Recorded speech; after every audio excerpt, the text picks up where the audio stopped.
এটা যদি না হতে পারে ওটাও হতে পারবে না। এরকম বক্তব্য দিচ্ছেন আমাদের তরুণ নেতৃত্বের কতিপয় নেতা।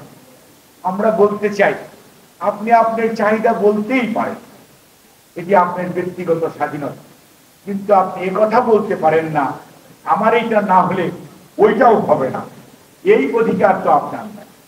এই যে মানসিকতা আর পলায়নকৃত স্বৈরাচারের মানসিকতা একই মানসিকতা। এবং কয়েকদিন আগেও আপনারা ফেসবুকে লিখলেন অথবা পোস্ট দিলেন, এবং আজকে যারা সংবাদপত্রকে বলে চতুর্থ স্তম্ভ, সেই সংবাদপত্রের সাংবাদিক এবং লেখনীকে আপনি বিভিন্নভাবে রক্তচক্ষু দেখানোর ভাষা প্রয়োগ করলেন, কিন্তু আপনি বড় চিন্তা করলেন না এই ভাষা তো পলায়নকৃত স্বৈরাচারের ভাষা। এবং যারা কথায় কথায় কথা বলতো এবং গুম করত, ৬২ জন সাংবাদিক গুম হয়েছে। মাহমুদ রহমানের মতো, শফিক রেহমানের মতো বয়োজ্যেষ্ঠ সাংবাদিকরা নিগৃহীত হয়েছে।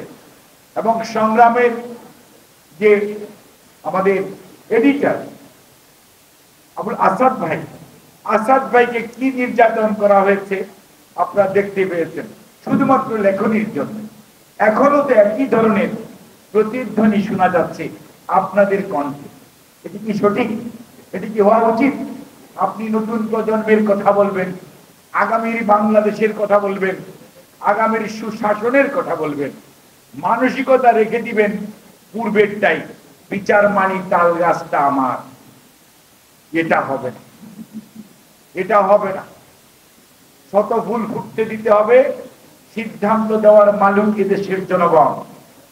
তারা যাকে গ্রহণ করবে তারাই দায়িত্ব পাবে এবং সেভাবেই দেশ পরিচালিত হবে।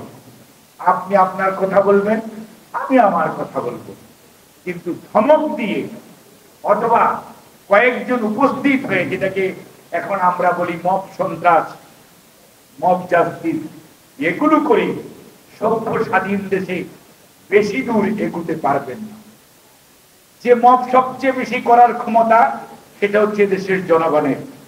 জনগণ চুপচাপ বসে দেখছে আপনি আমি কি করছি, কিন্তু জনগণকে বেশি বোকা ভাবলে তাহলে ৫ই আগস্টের কথা মনে রাখবেন। আপনার তো মাত্র কয়েকজন ছিলেন, কিন্তু তাতেই কি হয়েছে? কেউ বলেছেন ১.৫ মাস, কেউ বলেছেন ১৬ বছর, কিন্তু এটি তো একটি সামগ্রিক আন্দোলন।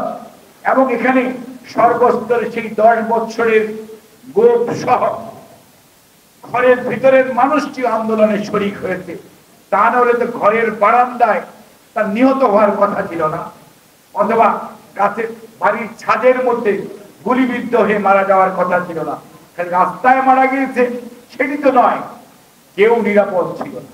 এবং সব মানুষের সমর্থনের কারণেই সেই দিন ৫ই আগস্ট হয়েছিল। এবং জাতি ঐক্যবদ্ধভাবে চেয়েছিল দেখেই স্বৈরাচার পালিয়ে যেতে বাধ্য হয়েছে।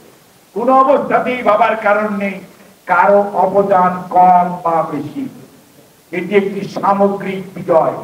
সেই বিজয়কে যদি অক্ষুণ্ণ রাখতে হয়, বিজয়কে যদি সুসংহত করতে হয়, আগামীর বাংলাদেশ যদি সত্যি সত্যি বিনির্মাণ করতে চান, তাহলে আরো ধৈর্য, আরো ঐক্য, আরো সহনশীলতার পরিচয় দিতে হবে।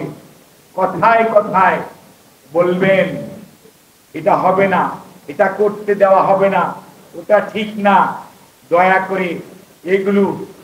স্বাধীনতার পরে এক নেতা বলতেন, উনি কিন্তু নেই, উনার পরের জেনারেশন ছিলেন, তারাও পালিয়ে গেছে। কাজে এইরকম বক্তব্য এদেশের জোয়ার ভাটার দেশের মানুষ গ্রহণ করবে না, মেনেও নিবে না।